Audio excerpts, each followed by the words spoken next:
Exercice pour renforcer l'aura par Kuthumi.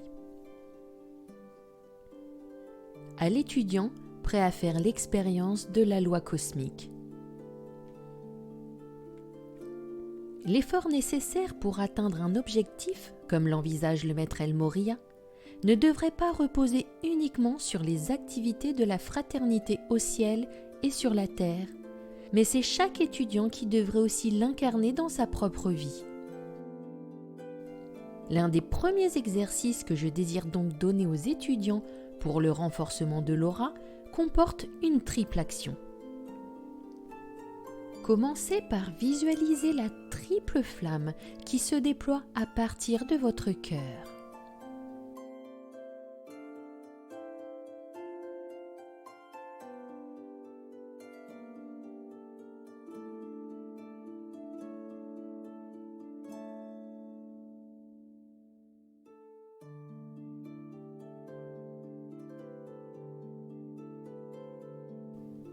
Puis, scellez votre être ainsi que votre conscience dans un globe de feu blanc.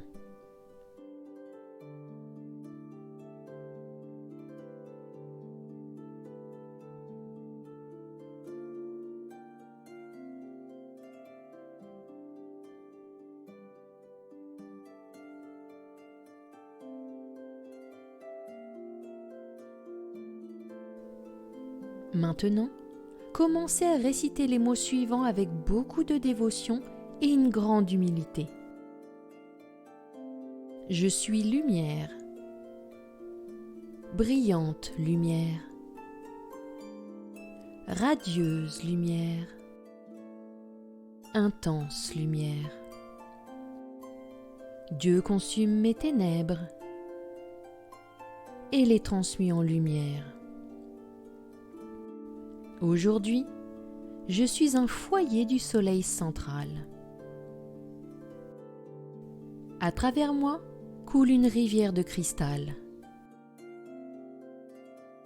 une fontaine vivante de lumière qui ne peut être modifiée par la pensée et les sentiments humains. Je suis un rempart du divin. Les ténèbres auxquelles j'étais soumis sont consumées. Par la puissante rivière lumineuse que je suis. Je suis, je suis, je suis lumière. Je vis, je vis, je vis dans la lumière. Je suis la grandeur de la lumière. Je suis la plus pure intention de la lumière. Je suis lumière, lumière, lumière. Inondant le monde là où je vais. Bénissant, renforçant, transmettant les glorieux desseins du royaume des cieux.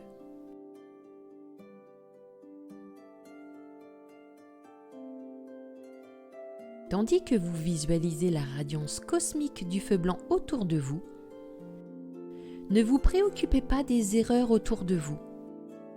Ne vous préoccupez pas des erreurs de votre pensée qui ont pu s'immiscer dans votre conscience au cours des ans. Ne vous concentrez sur aucune situation ou qualité négative. Ne vous appesantissez pas sur vos présumées imperfections. Au lieu de cela, voyez ce que la lumière peut faire pour vous. Voyez même comment votre forme physique peut changer, comment le renforcement de votre santé peut s'effectuer dans le corps, l'intellect et l'esprit. Essayez de faire cet exercice aussi simple que cela puisse paraître et sachez que plusieurs maîtres ascensionnés vont le faire avec vous. Les adultes ont si souvent peur de passer pour des enfants.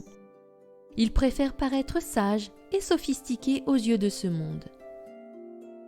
Si seulement ils savaient qu'ils agissent sous l'influence de peur et d'insécurité profonde qu'ils ont enterrées sous la clameur des activités sociales.